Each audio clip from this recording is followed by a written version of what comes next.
just want to create space. Is there anything that you want me to ask you, or just anything you want to talk about that I haven't mentioned that you would like to be a part of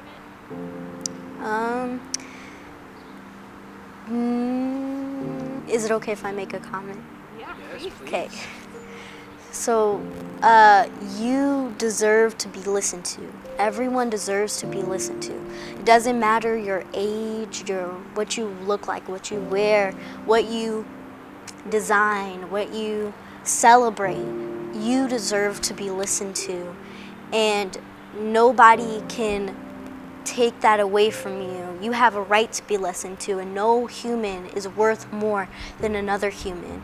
You are worth it, and you need to share your voice with the community so they can understand your perspective and take that in and make it more inclusive for everyone, and so everyone can have that different mindset, well, changed mindset to help them understand the world better.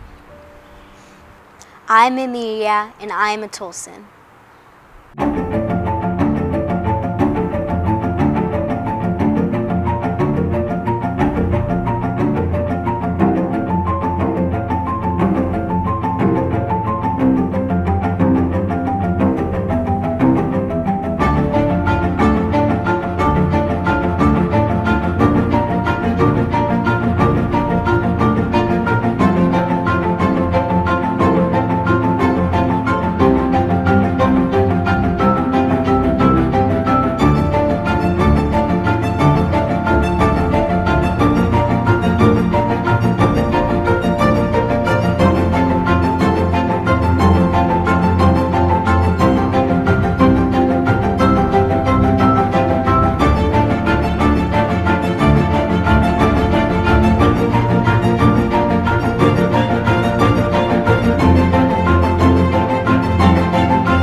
So, for me, to be inclusive, it means giving everyone the opportunity to speak of their truth.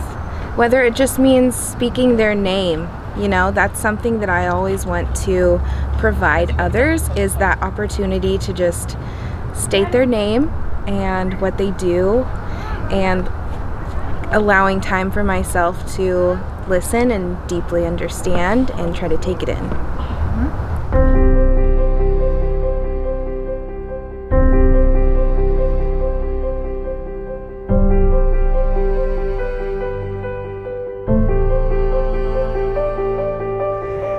When I think about our day-to-day lives, I think it's important for us to kind of do a self-evaluation of our access to diversity.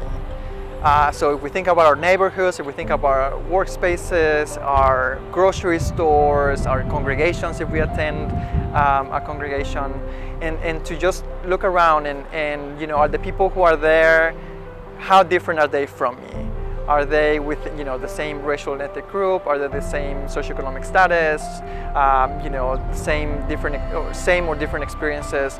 And we're so lucky in Tulsa. We have such rich diversity that when it comes to day-to-day life, if we're just intentional, we can go maybe drive an extra 5 minutes and put ourselves and go to a grocery store in a place where we may be the only person who is like us.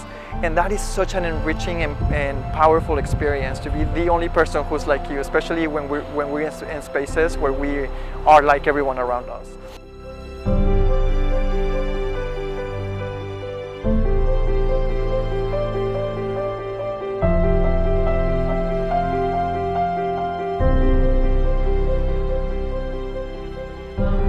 Well, it depends. I think it's sort of like, in what way is the person approaching this new community? You know, if you come at them with this, you know, with a lack of not being humble. You know, so you have to be humble when you actually come into a new community. You have to be humble, and you have to be able to, I think. Be more in a position or in a role of listening, and that can actually allow you then to learn from their perspectives, to see what's happening, to have a better sense of how you can fit in, and you know, step by step, and you know, and it's okay. Sometimes it takes a long time, you know, for that to happen, and that's totally fine.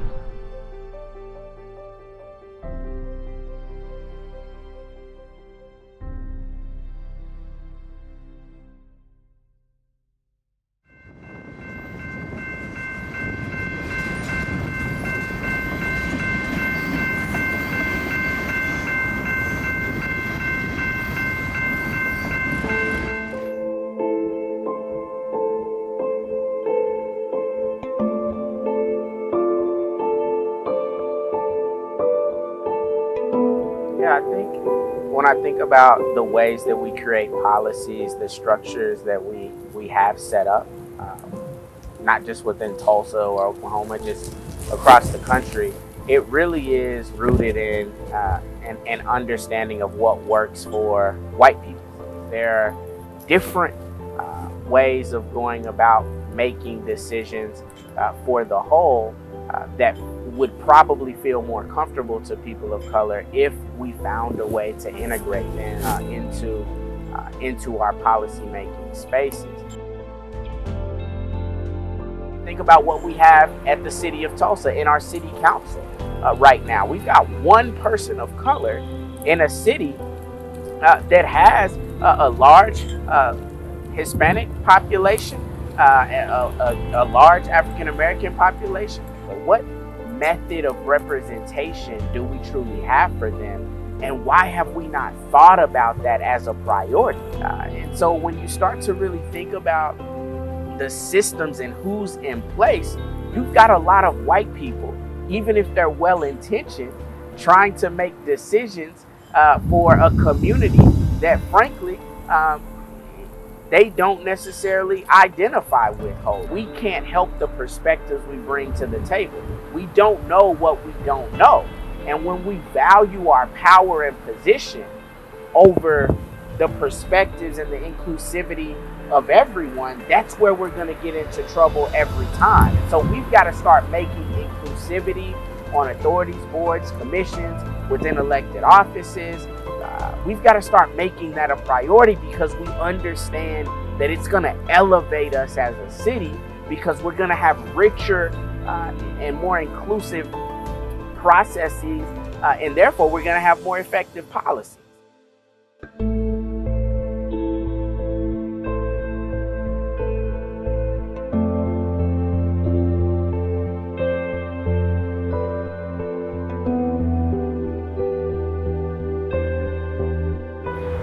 I believe that it's good for people to expand their awareness, because that way that they will know that there are different things out there. There are different things that they still need to try out. There are different people that they need to listen to, and that will maybe help them understand the world better to get around it.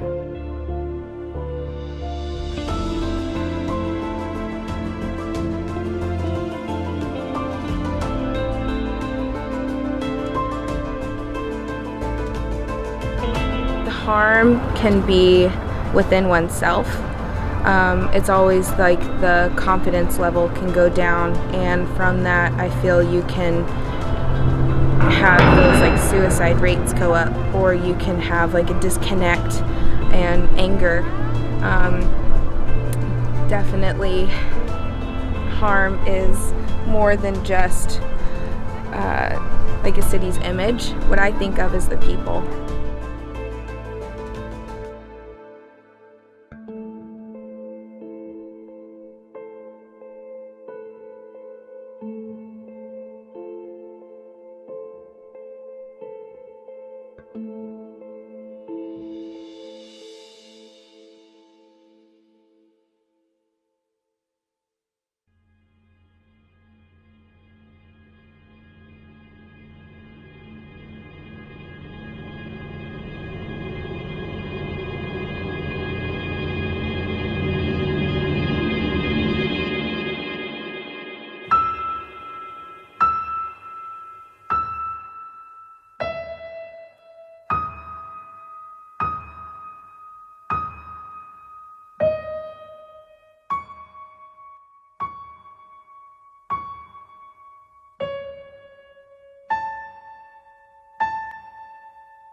So I believe that it is important for non-natives to recognize native culture is everywhere.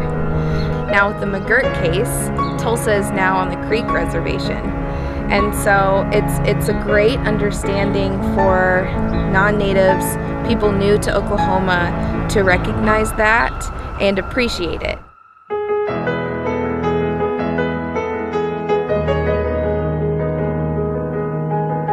I think for me, I am in this constant process of learning, and having a kind of like self-awareness, and being thoughtful when approaching a particular situation.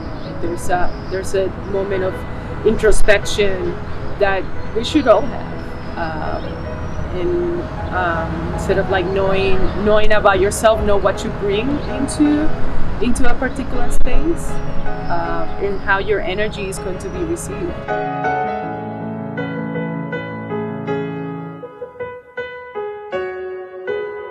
When are we going to reckon with the fact that we have created a system in which a people have unfair advantages, and then build this country that we live in as somehow the most free and fair on the planet? It's a lie.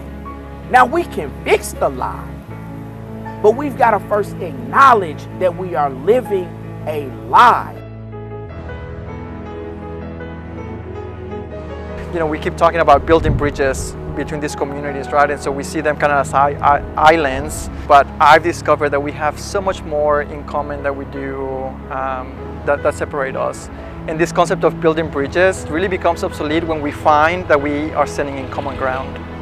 And so as we get to know each other, as we connect, as we realize that we are more alike than we are different, then we are in the same island. We don't have to build a bridge, and because we're already connected, we're already in the same space.